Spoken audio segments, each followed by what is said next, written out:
अब आपने सुन लिया कि पेलेट गन और AK-47 को लेकर, उसके चलने को लेकर विपक्ष हमलावर है। सवाल उठ रहा है अब कि क्या इसे लेकर सीजेपी भी प्रोटेस्ट करेगी, क्योंकि ये आग धधकने लगी है। सीजेपी के प्रवक्ता आशुतोष रांका ने एक पोस्ट किया जिसमें उन्होंने लिखा कि प्रदर्शनकारियों के खिलाफ पुलिस कार्रवाई न करने के समझौते का पूरी तरह से उल्लंघन कर रही।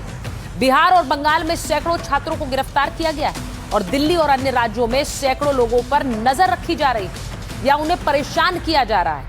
हमारी मांग है कि प्रदर्शनकारियों के खिलाफ अभी FIR तुरंत वापस ली जाए, छात्रों को रिहा किया जाए। ऐसा नहीं हुआ तो हम फिर से विरोध प्रदर्शन करने के लिए मजबूर हो जाएंगे। तो आशुतोष रांका सीधे सीधे ये कह रहे हैं कि फिर से छात्र आंदोलन को शुरू कर देंगे। तो एक तरफ दोबारा आंदोलन की चेतावनी, तो वहीं दूसरी तरफ सीजेपी ने प्रेस कॉन्फ्रेंस भी कर दी जिसमें ऐलान किया कि पूरे देश में छात्रों पर हो रहे केस कपिल सिब्बल लड़ेंगे। और कपिल सिब्बल ने भी ऐलान किया कि इसके लिए एक फंड बनाया जाएगा जिसमें उन्होंने खुद अपनी तरफ से 1 करोड़ रुपए दिए हैं। तो जनता पार्टी ने हमारे प्रोटेस्ट को कॉल ऑफ किया था ये कंडीशन में कि हमारे जो सारे मुख्य मांगे थे सरकार ने उस पे या तो उन्होंने एक्ट किया, जैसे कि धर्मेंद्र प्रधान जी का इस्तीफा उन्होंने लिया, या तो उन्होंने अश्योरेंस दिया कि एग्रीड अपॉन टाइमलाइंस के अंदर वो उस पे अमल करेंगे।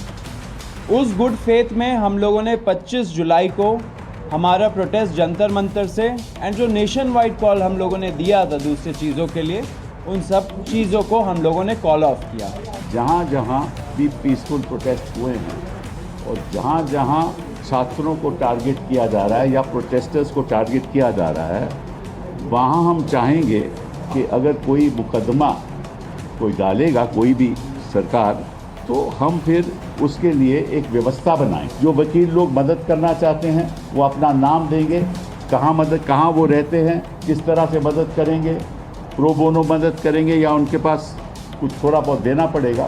तो इस संदर्भ में मैंने कहा है कि मैं अपनी ओर से 1 करोड़ रुपया दूंगा।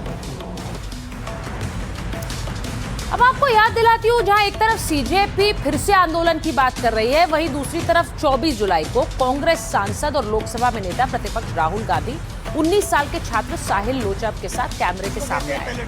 उन्होंने आरोप लगाया कि पेलेट गन के छर्रे लगने के कारण साहिल की दाईं आंख में चोट लगी है। ये तस्वीरें सामने आई थी जब राहुल गांधी साहिल के साथ मीडिया के सामने आए। और अब इसके बाद ये चर्चा शुरू हुई कि क्या पेलेट गन चलाई गई दिल्ली में। सोशल मीडिया पर एक वीडियो वायरल, जवान पेलेट गन से फायरिंग करता हुआ इसमें नजर आता है। ये तस्वीर सामने आई। अब इस तस्वीर को सोशल मीडिया पर ये वायरल है, लोग लिख रहे हैं कि देखिए इसमें तो साफ नजर आ रहा है कि पेलेट गन का इस्तेमाल हुआ है। क्या पेलेट गन चली, और अगर पेलेट गन चली तो इसकी इजाजत किसने दी? अब खबर यह है कि दिल्ली में प्रदर्शन के दौरान पेलेट गन का इस्तेमाल हुआ। 20 जुलाई को कनॉट प्लेस में पेलेट गन से फायरिंग हुई। RAF के एक जवान ने पेलेट गन से फायरिंग की थी। मैं आपको बताऊं कि पेलेट गन ऐसी गन है जिसमें एक साथ कई छर्रे निकलते हैं और ये छर्रे इतनी बुरी तरह जख्मी कर देते हैं, जैसा कि आपने अभी तस्वीरों में भी देखा। और ये पेलेट गन खास तौर से कश्मीर में बहुत इस्तेमाल पहले हुई, जिसे लेकर बहुत हंगामा भी हुआ था। अब पेलेट गन की मंजूरी के बिना इसे इस्तेमाल नहीं किया जा सकता। पेलेट गन से कई प्रदर्शनकारी, अब कहा जा रहा है, दिल्ली में बुरी तरह घायल हुए। सूत्रों के मुताबिक जवान ने 7 राउंड फायरिंग की थी। 7 में 5 राउंड भीड़ और प्रदर्शनकारियों को लगे थे, बाकी 2 राउंड किसी भी व्यक्ति को नहीं लगे। अब RAF जवान से स्पष्टीकरण मांगा गया है, ऐसा सूत्र बता रहे हैं। पेलेट गन के इस्तेमाल की वजह बताने को कहा गया है। CRPF के इस मामले में विस्तृत जांच भी शुरू कर दी है। CRPF को जांच की जिम्मेदारी दी गई है कि इस पूरे मामले की जांच कीजिए और इस मामले में एक विस्तृत रिपोर्ट 1 हफ्ते के अंदर सौंपी जाए। पेलेट गन इस्तेमाल करने वालों की पहचान भी हुई है, ऐसा बताया जा रहा है। अब पता लगाया जाएगा कि किन परिस्थितियों में पेलेट गन चलानी पड़ी, किन किन जगहों पर पेलेट गन का इस्तेमाल किया गया। रिपोर्ट के आधार पर आगे की कार्रवाई की जाएगी।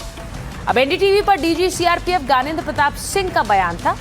उन्होंने कहा कि हम घटना के बाद पेशेवर तरीके से समीक्षा करेंगे। तो इस पूरे मामले पर आधिकारिक बयान RAF की तरफ से या CRPF की तरफ से, उसका इंतजार किया जा रहा है। इस बीच पेलेट गन को लेकर कांग्रेस हमलावर है।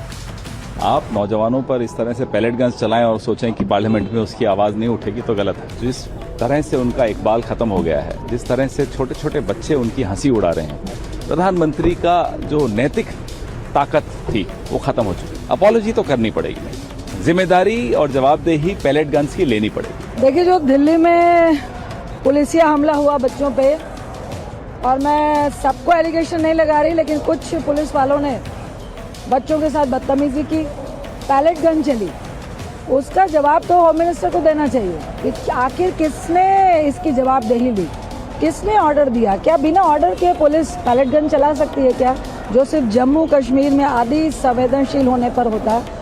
इसका जवाब तो होम मिनिस्टर से हम लोग चाहते हैं सदन के भीतर। ये जनरल डायर की सरकार थी या मोदी और अमित शाह की सरकार थी? सामने नौजवान थे या गुलाम थे?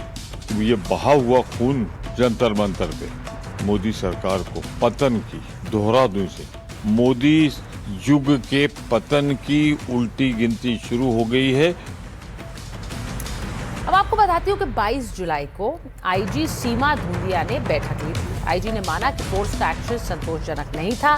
बैठक में सीमा धूलिया ने फोर्स को निर्देश दिया, अगले आदेश तक एंटी रायट गन का इस्तेमाल न करने का आदेश।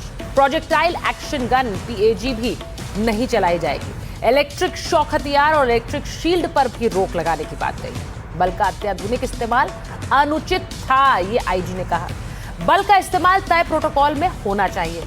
आईजी ने बैठक में बल प्रयोग पर चिंता भी जताई। अब जो तरीका अपनाया वो ट्रेनिंग के मुताबिक नहीं था। समीक्षा में ऑपरेशन से जुड़ी बड़ी खामियां पाई गई हैं, ये कहा गया। लेकिन इसी के साथ इस तरह का बयान भी सामने नहीं आया जिसमें उन्होंने कहा कि हाँ, पैलेट गन का इस्तेमाल हुआ। वो अब तब सामने आएगा जब CRPF की रिपोर्ट सामने आएगी पैलेट गन के इस्तेमाल को लेकर। इन सब के बीच सुप्रीम कोर्ट ने क्या कहा है, ये भी आपको बताऊं। सुप्रीम कोर्ट में लाठीचार्ज से जुड़ी याचिकाओं पर सुनवाई हुई। सुप्रीम कोर्ट ने कहा कि यह मामला जंतर मंतर तक सीमित नहीं है। कानून सम्मत विरोध करना संवैधानिक अधिकार है। केवल प्रदर्शन करने पर लाठीचार्ज नहीं किया जा सकता है। न प्रदर्शनकारियों की हिंसा का समर्थन किया जा सकता है, न पुलिस की कार्रवाई को नजरअंदाज किया जा सकता है। पुलिस की कार्रवाई की निष्पक्ष जांच बहुत जरूरी है। अगर विरोध प्रदर्शन में असामाजिक तत्व घुसाते हैं तो हमें उस पहलू से भी निपटना होगा, ये CJI ने कहा। पूरे मामले को लेकर हम गाइडलाइंस तय करेंगे। तो चीफ जस्टिस ऑफ इंडिया कह रहे हैं पूरे देश में प्रोटोकॉल में एकरूपता जरूरी है। हम सारी याचिकाओं की सुनवाई मंगलवार को करेंगे। तो कल महत्वपूर्ण दिन रहेगा जब सुप्रीम कोर्ट इस पर सुनवाई करेगा। अब ये तो एक तरफ जिस तरह आपने देखा कि इस प्रदर्शन को लेकर और उसमें इस्तेमाल किया गया बल, उसे लेकर हंगामा मचा है। वहीं दूसरी तरफ पूर्व राज्यसभा सांसद महेश जेठमलानी ने आज एक वीडियो पोस्ट कर दिया जिसमें धर्मेंद्र प्रधान के इस्तीफे के बाद CJP नेता जश्न करते हुए नजर आए। अब महेश जेठमलानी ने सवाल उठाया कि इस पूरे आंदोलन के दौरान यात्रा, खाने पीने, रहने की जगह, इक्विपमेंट और लॉजिस्टिक्स का खर्च किसने उठाया? और जो लोग नीट छात्रों की मौत की बात और उनका दर्द रख रहे थे, वो देखिए कितने खुश होकर जश्न मना रहे हैं। तो ये तस्वीरें सामने आई।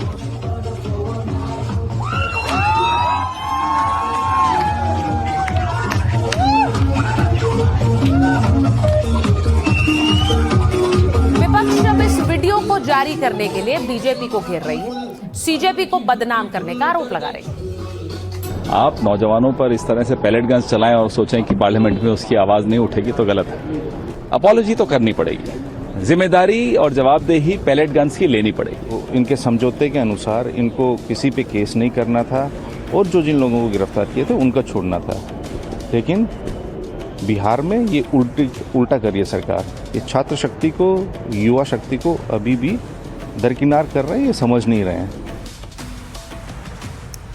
तो एक तरफ आपने सुना कि CJP के जो लीडर्स हैं, स्टूडेंट लीडर्स, वो किस तरह से जश्न मना रहे थे। तो वहीं कोलकाता में बीजेपी ने जंतर मंतर पर विरोध प्रदर्शन के खिलाफ तिरंगा यात्रा निकाल दी। उनका यह कहना था कि यहां पर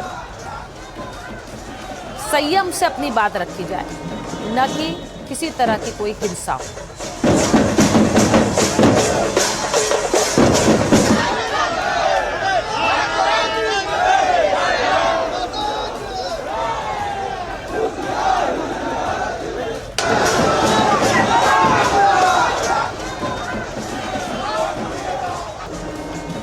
आपने देखा कि ये तिरंगा यात्रा आज बंगाल में निकाली गई और जो कुछ जंतर मंतर पे हुआ और जिस तरह से प्रदर्शन हुआ उसके खिलाफ एक तरह से बीजेपी ने यात्रा निकाली।